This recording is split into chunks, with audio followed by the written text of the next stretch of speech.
Donc, dans ce livre, vous dites que la France se meurt depuis une quarantaine d'années à peu près, et vous donnez un certain nombre de dates, d'événements, qui sont un pas de plus vers le suicide, d'accord?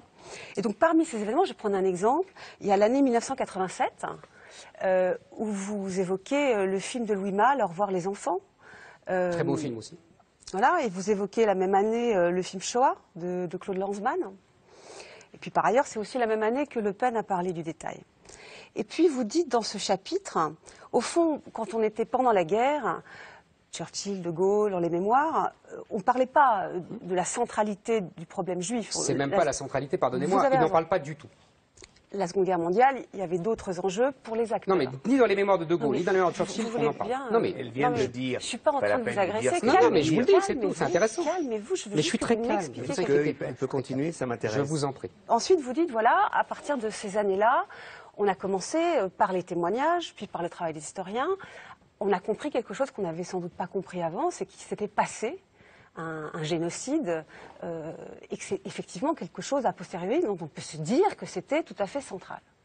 Et là, ou alors j'ai rien compris, mais vous semblez le regretter. Vous dites très clairement, dans ces pages, que c'est très dommage qu'on ait mis comme ça la Shoah au centre, comme si on n'avait pas le droit, historiquement, de voir un événement un peu autrement. Par exemple, parce que je préfère citer, parce que je vais me faire gronder, bientôt les historiens prendront la suite des artistes, parce que vous avez évoqué une chanson de Goldman, ils rationaliseront l'émotion collective, on sent que tout ça vous n'aimez pas, ils rejetteront le découpage chronologique du général de Gaulle, ils feront de la Seconde Guerre mondiale un moment paroxystique de l'affrontement entre le bien et le mal, et de la Shoah, le cœur de cette métaphysique apocalyptique que vous détestez.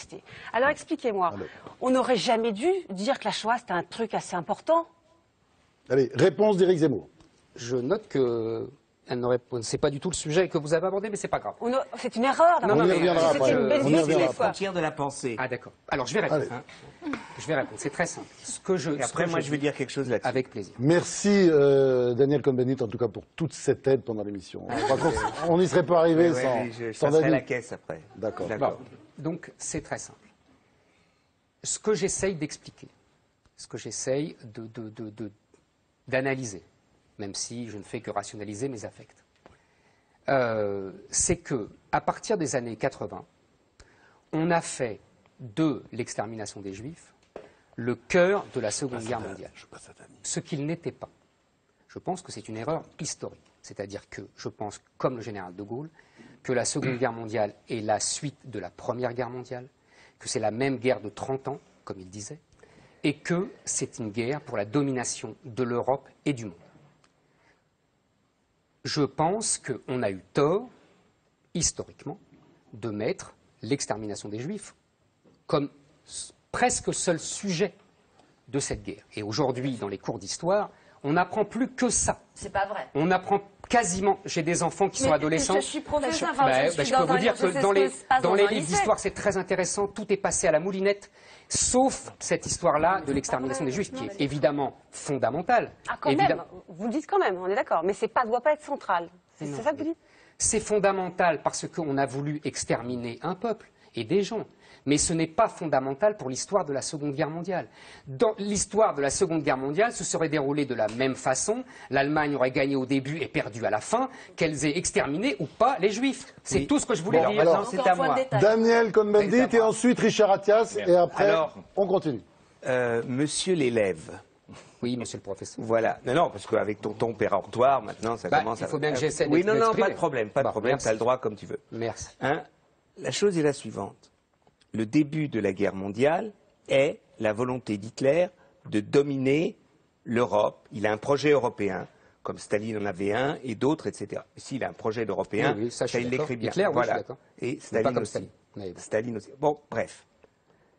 Ce qu'il s'est passé, c'est que la nature de la Deuxième Guerre mondiale et la nature de sa domination a complètement changé avec la Shoah. Pourquoi? Parce qu'à partir d'un certain moment, il a déplacé les frontières à l'intérieur, non seulement de son pays, mais de toute l'Europe, parce qu'il voulait justement que dans cet espace européen, un peuple, deux d'ailleurs, et trois d'ailleurs, puisqu'il voulait qu'il n'y ait plus de juifs, qu'il n'y ait plus de Roms, et qu'il n'y ait plus d'homosexuels. Hein, et que... Sans oublier les malades oui, les malades mentaux, mais l'Église allemande les a sauvés. L'Église allemande n'a malheureusement pas sauvé le frère de ma mère, qui était un malade mental. Ah bon, j'ignorais, mais voilà, en tout cas, du calme là-dessus, du calme, avant que je m'énerve, du calme là-dessus.